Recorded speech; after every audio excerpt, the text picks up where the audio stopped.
as promised, I'm delighted to say that joining us for part two for our main interview for this week is Sue Watson, the West Ham United Independent Supporters Association Chair. Sue, it's great to have you with us tonight. Lots happening on and off the pitch at West Ham United recently, as there always seems to be, but at least the stuff on the pitch recently is giving us all something to smile about. We won't ask you about your thoughts on the complete lack of transfer activity where strikers are concerned just yet, because we don't want to get off onto a bad foot. But we're here. We invited you on mainly this week because, of course, in amongst all the other craziness going on at West Ham over the last week or so, the club announced there's a new independent supporters committee that has been formed to, I believe, and correct me if I'm wrong on any of these details, please, to replace the old official supporters board. There was lots of criticism towards that old board. So first of all, how your West Ham or WHUISA are part of that board along with several other members group. So first of all, just sort of tell us how that came about and what was your role and your group's role in the whole proceedings. Okay. Well, as you've alluded to, the OSB was not well received broadly by the supporter base for a host of reasons, and I think largely valid reasons. So on the 25th of Feb last year, and with everything that's happened, it seems like many years ago, but the meeting of the 25th of Feb was disbanded, stopped, we believe by the board, and the OSB was disbanded with a view to bringing something else in its place. So what happened over a period of many, many months is WHUISA and Hammers United created between them the skeleton of a for fans by fans construct, which is what the Independent Supporters Committee is. What it is a group of 8 supporter bodies, of which WHUISA is one. We are completely independent from the club itself. We formed an MOU, which gives us... that's, sorry, just for anyone listening, that's a memorandum of understanding, right? Sorry, my apologies. Memorandum of understanding. Now, within which in layman's terms is just like a sort of an outline of guidelines you're all bound by, yeah? Exactly. Although it is quite a comprehensive document. Now, the groups plan on putting this into the public domain because we believe that it's very important that the supporter base can see what we're about, that we are standing together as supporter groups, that we are inviting relevant club members and employees to our table rather than the other way around. We are addressing issues that that are relevant to the supporter base. So, for example, that'd be things around stewarding, season ticket strategy, to name but two. And all these things really matter. So it's not just about a member of WHUISA can ask a question, a member of Pride of Irons can bring something up. This is aimed at all the supporter base because it is important that their voice is heard. Now, one of the pledges, one of the infamous 10 pledges, was listening to supporters. So what we have created between us is a document and a way of working that ensures, in theory, that our voices will be heard within the groups, by the groups, but also as part of our memorandum of understanding, we've put in something that the Football Supporters Association has called, it's called Tier 2. So basically that means that the groups can request a meeting with the board to put things on the table in front of the board. So, for example, when we get on to the next point, that could be something to do with infrastructure, scouting department, for example, which my understanding of the OSB was that was a more problematic thing to do. Right, and just quickly then, Sue, but before we get more details on you, so just I've got the list in front of me. So the new ISC consists of 8 West Ham supporter groups, which has been created to represent a range of supporters. So that's any old irons, BAME Hammers, the Bondholders, Disabled Supporters Board, Hammers United, the West Ham United Official Supporters Club, Pride of Irons, and yourselves, the West Ham Independent Supporters Association. So you mentioned the OSB there. For those of us, or for those listening who might not have been totally au fait with what the OSB were, before we move on to sort of plans for the future, and I know James and Tom have got a couple of questions for you as well. Just give us a sort of a very brief sort of outline of what the OSB were and what the problems with them were, or what the perceived problems were, and why you feel it's a positive thing that the new Independent Supporters Committee has replaced that. Okay, so it is perceived problems because both WHUISA and the other big independent group, Hammers United, we were not on the OSB, and we refused to join the OSB for 2 reasons. One, we felt it was not independent enough from the club to represent supporters. It was something the club had created. The difference this is something we have created. Supporters have created this. So WHUISA, Hammers United, supported by the Football Supporters Association, pulled something together, presented it to the other groups that you've mentioned for the final tweaking, so to put flesh on the skeleton. And then the club has ratified this with the announcement, and then obviously the groups put their announcements out as well. So that is the major difference. The major difference is the ISC is the groups, and we are inviting the club to our table, and we stand together. Obviously, if the club, in the memorandum, if the club does not meet with us as an individual, or Hammers United or Pride of Irons or whoever, then the group would then meet, or the groups would then meet to consider our next steps. Right. Okay. And what might they be? It depends what the club stance is. I mean, obviously, I can't say what's going to happen before it happens, because in the ideal scenario, because there's a meeting coming up early Feb, the first meeting, you've just got to tie it down with the club. In the ideal scenario, they will meet with us. They've signed up to the memorandum, so my presumption is they will meet with us for reasonable requests. I'm not sure how fair it is to prejudge that they might not. No, of course, no, absolutely. I'm not asking you to do that at all. And so, how regularly are you supposed to meet under this MOU? Right. Okay. So, like I said, the memorandum, we are going to put that. We're hoping to do that this week into the public domain, because it is absolutely critical that the supporter base can see what we've put together for them. There are some things in there that are mandatory for the club to discuss with the ISC, the Independent Supporters Committee. For example, changing the crest is one of the things. Club colours is another, but the supporters will see that. So these are things that the club have signed up and said, yes, before there's any change in that, we will talk to you folks about that. Okay. So that's one really important difference. I mean, the other thing that I think is really important is this is, and I can't keep saying it enough, this is for fans, but by fans. This is not the club saying this is how we're going to do it.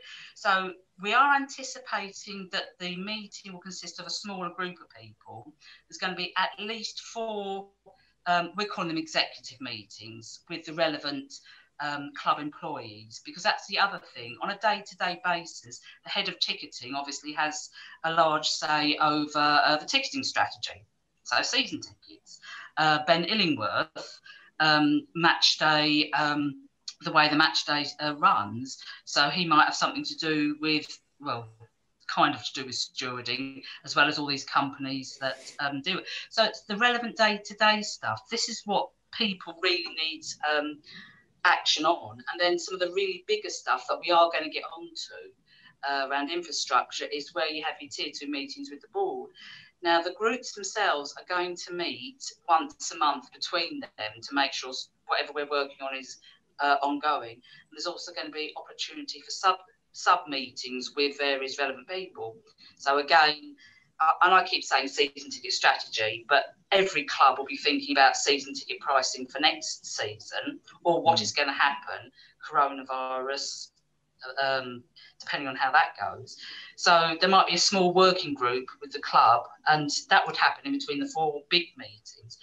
But it should be a smaller number of people where we can hold the club to account more and ask more targeted questions. That is the aim. Okay, cool. Well, Sue, I will let James come in next, if that's all right, because I know the boys have got some questions to ask. One thing that I sort of want to ask you, or to clarify for those listening who either are part of a supporters group already or are considering joining one, Hammers United are a lot more, or they are very vocal in their GSB out stance. They've had some criticism from some of their members in terms of the idea that of sitting at a table with the board isn't appealing to all of their members, just some of them. What is WHUISA, or what's WHUISA? What is your stance as far as the board goes? Right, well, that's a really interesting one, because we've been Brady out for quite a while now. I'm just thinking how many years. I think it might be, it was before I was chair, it was at least 3 years, yeah? I think the board, we need to have a change of board, okay? However, my only, and I have seen this on social media and on some of the fan forums in the last few days, is to be careful what you wish for. I was reading today about the how Burnley's ending up at the moment with the Americans that have bought them out. They've gone from having money in the bank to now having, I think it's in the Guardian, was it 90 million or something? So and the thing is with West Ham, we have had other less than great owners in the past as well. But I think what we need to have is owners that will truly invest in the club, or step back and let somebody else do that. So do you think we have that now? Honestly, no. However, again, because we've been looking at the finances in WHUISA to see what is the likelihood, or what are the financial penalties if Gold and Sullivan sell before, I think it's the 23rd of March, 2023. Yeah. For the stadium, you mean? Yeah. Yeah, sell up. So they'd have to pay E20 a certain percentage back, depending on. You'd imagine the new owners would pay that, but I know what you mean. Yeah. Yeah. So that is a dilemma. I'm not convinced that until March 2023 they will actually go. I'm not convinced. But that doesn't mean I don't think they shouldn't. Okay, I'll let James go. Sorry. Yeah. So I think this is really great news for fans and obviously the members and the groups involved. Just wondering, sort of whether or how confident you are of being able to sort of successfully hold the club to account on a number of issues within the club, and to kind of enforce or spark some kind of change. I'm not meaning sort of then putting the club up for sale or anything like that, but it could be match day experience issues or ticketing issues, as you've already mentioned. I was a member of the bloggers group that the Karen Brady met with about 3 or 4 years ago to discuss issues with the London Stadium. We met with Karen sort of on a handful of occasions, brought up all the issues that a lot of our audiences had raised with us, and I think I can count on one hand how many of those issues were rectified. One of those was just simply putting up some shelves in the concourse so people can rest their beer at half time. Nothing of any serious note was actually acted upon by the club. So I'm just wondering how confident you are that you guys are going to be able to sort of spark some kind of change within some of the issues that fans have. Yeah, and I think that's a fair point to make. So that is why I think the old system didn't work to some extent, the old OSB, because it was set up by the club. This is set up by the fans. So I am more positive that we could spark change. We're going to be working more with people like the head of ticketing, the head of match day experience. We've already had a few prep meetings with these people, and some of the things we asked for them to do have been done. So if I can just give a specific example, it was to do with the options for the ticketing renewal for this season. So originally there was option 1 and option 2, yeah? So we got back to them about what ended up as option 3.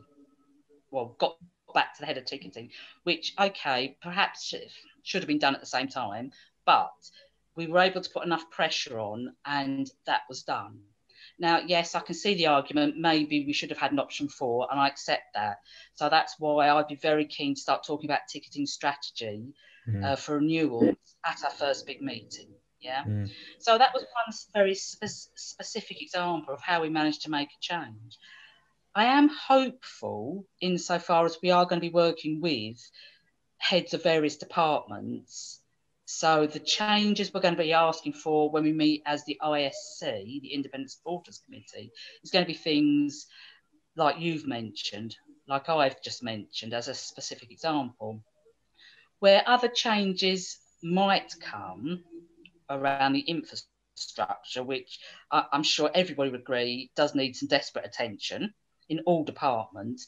In terms of what sort of stuff do you mean there, Sue? Like infrastructure, how?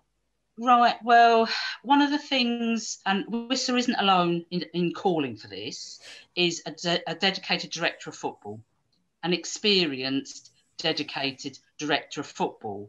Yeah. Not like we had with Manuel Pellegrini, because that kind of happened the wrong way round. It should be the director of football gets a manager. But anyway, take that aside. That's gone. Absolutely, that's happened. That's past.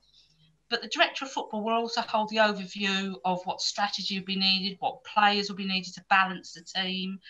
There'd be an analytics department. There'd be a series of scouts, a scouting network that would all feed into what the manager is saying they want. And that's before we even get to as far as the training facilities, which is something else. Yeah. But with a proper director of football that's got experience, I mean, really, the club could be something, could be pushing. That's what we all want. We want the club to be pushing top of the league, cup runs, visits to Europe, the regular thing, not the one-off occasional season, like the 15-16 season, like this season started. So that is some of the. That's what we were promised, Sue, wasn't it? It's not just what we could be; it's what the fans were promised. It was a pledge, not a promise, apparently. Me? I mean, well, whatever. You know what I mean? No one believes that. It was implicit, wasn't it? There was an implicit agreement in place. Yeah, I agree. 100%. I agree. And that's what I'm saying about, I think when it comes to the Tier 2 meetings, now please bear in mind as well, obviously, Hammers United and all the other groups, they will also be asking for these Tier 2 meetings. Now, if we're canny about this, we being the groups, we can be saying the same sorts of things all the time. So we can have two fronts of action on behalf of the supporter base. One is what you said, James, so kind of your day-to-day running of stuff. So when you go, when the stop-go boards is something that WHUISA worked with you and Safety Advisory Group around a little while back, and then of course lockdown, and that's all gone out the window now. So at that sort of level, there's those sorts of things, and then there's the other bigger issues which are longer term. But I really believe that we need to get something in place, because one day the owners won't be there. Whatever happens, the owners will not be there. There'll be different owners. The children might be. There'll still be different owners. Holding on to that. So we need to have an effective supporter dialogue in place. This is one of the pledges or promises, whatever word semantics that we choose to use, that the supporters are the core of the club, and they are the core of the club. I mean, I don't like the word stakeholder. I think that sounds very negative and sterile and cold, because following a football team, as we all know, it's not just that. It's a way of life. And for me, My grandson's a fourth generation follower of West Ham United. That's what our club is. Our club is family, and our club matters. And that's why I think I'm more positive about this independent supporters group, because it's been made by fans for fans. So, in the pudding. Sorry, so I just wanted to ask you one on the actual infrastructure you mentioned. I know this might be a long way away, but the ground itself, obviously, that's been a big centre of a lot of fans' anger and all that sort of thing. We've seen a carpet come in, a couple touches done, but is there anything in the that to make it more homely or to get local businesses from near Upton Park back and things, little touches like that? Has there been any of those suggestions coming forward? Well, I mean, and again, that's interesting you say that. I mean, I've got a thing about the carpet personally. I just think it's a nonsense, but it's not even cut straight, but there we go.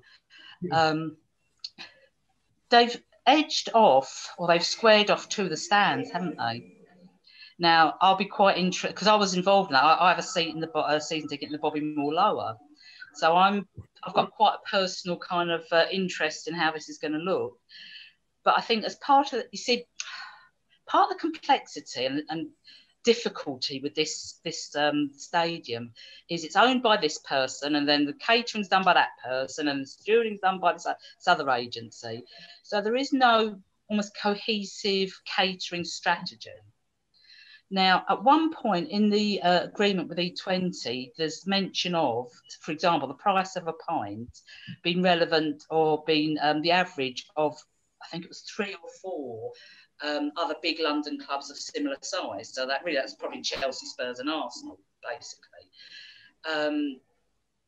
The reason it's the price it is because of the type of beer it is, apparently. It's Amstel, which is premium. What warm beer, you mean? Huh? Warm and flat beer. Yeah. I didn't know warm. I'm going to publicise the pub I go to. I go to the Bull. I don't drink beer there.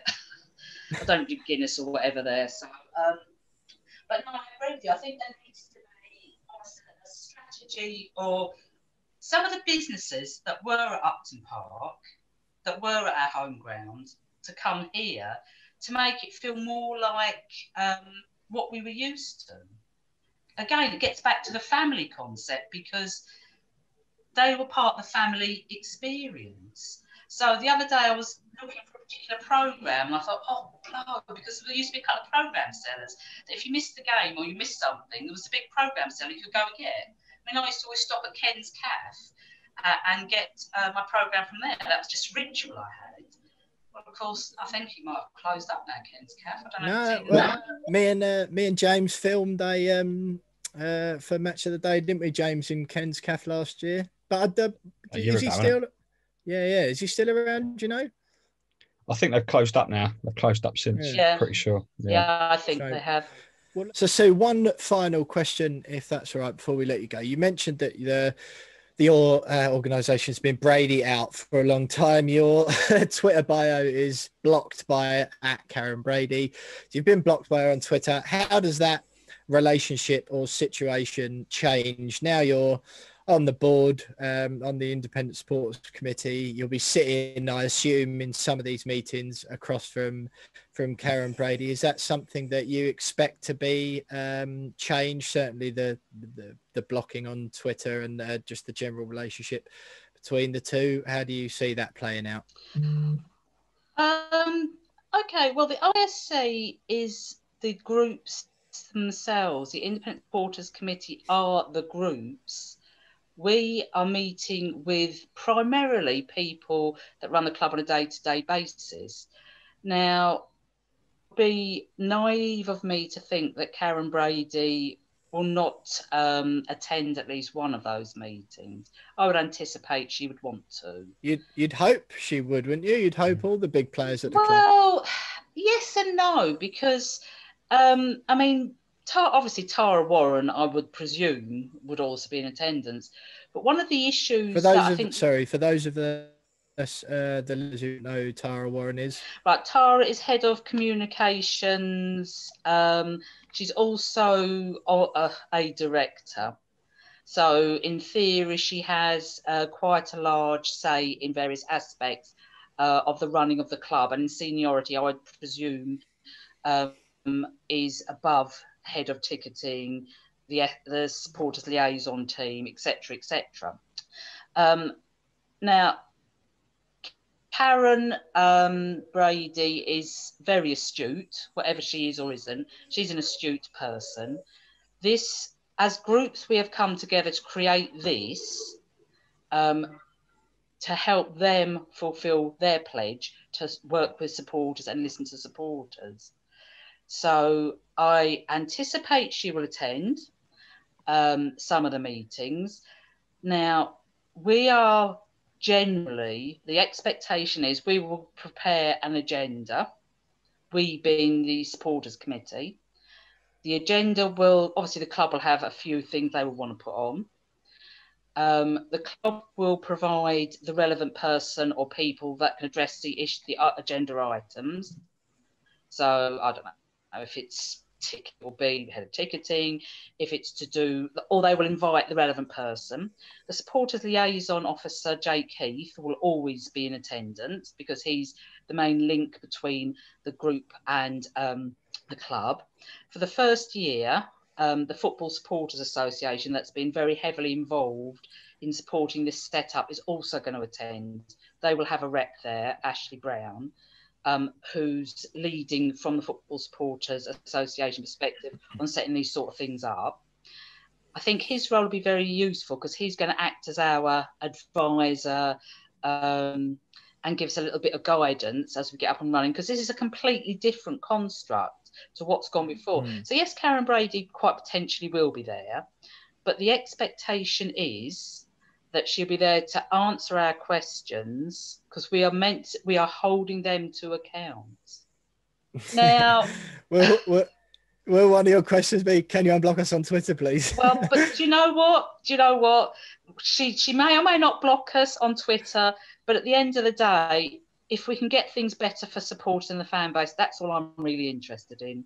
I'll be honest with you. That's what I'm aiming for.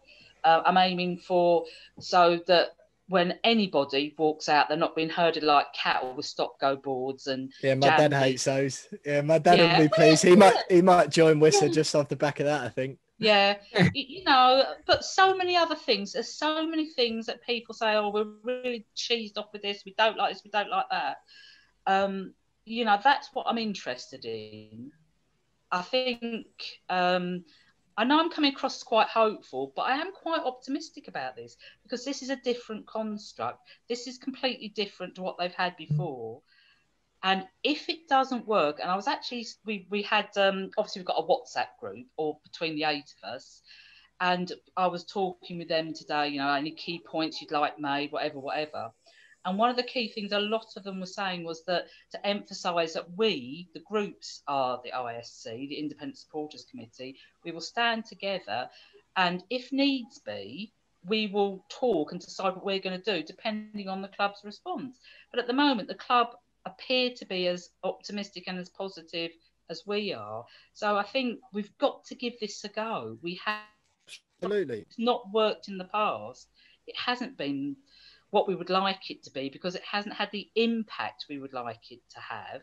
So we've got to try. Yeah. We have got to try and do it different this time. This is different. Of course you have. So, yeah, I mean, you know, there's a lot of hard work gone into getting to the stage you're at now. And that hard work is really, this is just the beginning, the point you're at the moment. Exactly. And we just ask people to judge us on, I mean, like results, beer shelves. Yeah, okay. Okay, but just judge us on what happens, on the outcomes. Sorry. Yeah, James isn't having that one at all. Unless there's beer shelves in a couple of weeks soon, and James is not interested in what WHUISA have got to say. That was my point, though. That was my point. It was that we brought up a load of issues, and the only thing they did was put in beer shelves, and that was like one of our smallest issues.